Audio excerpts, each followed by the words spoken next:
So, good morning, everybody. I'm going to talk about the mechanisms of organic chemistry that you need to know for AQA syllabus. So I'm going to go through all of them, that you can have a summary of all of them.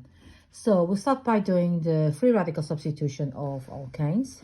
So alkanes undergo two reactions. First is the combustion of alkanes, and then you got the free radical substitution. So the free radical substitution, you take any alkane. So I'll give an example, CH4, which is any alkane, plus chlorine, for example. It could be chlorine, bromine, iodine, or fluorine. So it gives you CH3Cl plus HCl. So that's the first part. We're going to start, there's three steps. Initiation.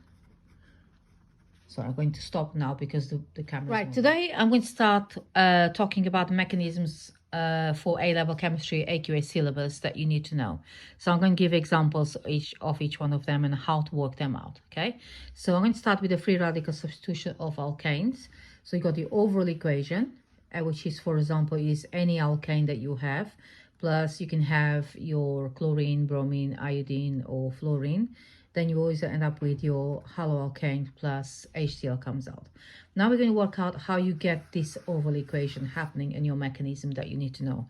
So the initiation step is always, you start with your chlorine and you break down into two free radicals. So it becomes two free radicals, okay? Because the UV radiation will break them down into free radicals by homolytic fission. Right, so that's the first step. So that's broken down by homolytic fission.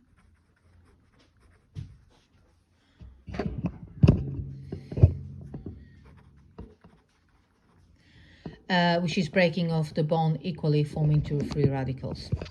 Now, propagation steps is always like, you start with your alkane, for example. So you got your CH4.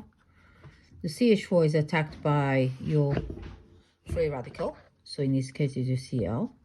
You end up with the free radical is desperate to grab something, so you'll grab one hydrogen. So you stole hydrogen from there and left the CH3 as a free radical.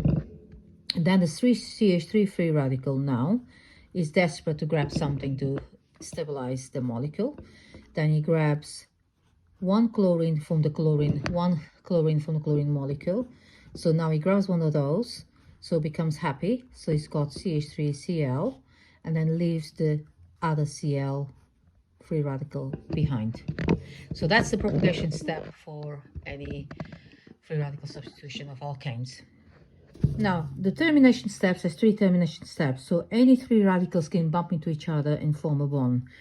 So if I say I got a Cl dot plus Cl dot, gives me Cl dot, a Cl chlorine molecule. Then if you got a Cl free radical plus a CH3 free radical, you end up with a CH3 Cl formed, which is the same as that haloalkane. And then when you have two CH3s bump into each other, so you end up with a CH3 formed, which is your molecule ethane, which is a bonus formation by your termination step. Now, further substitutions can occur until all your hydrogens on your alkane takes all the chlorines. So the first molecule that you formed is first alloalkane, is a CH3Cl. Then you can have CH2Cl2, and then you can also have CHCl3 and CCl4. So all those three molecules can be formed in these further substitution reactions.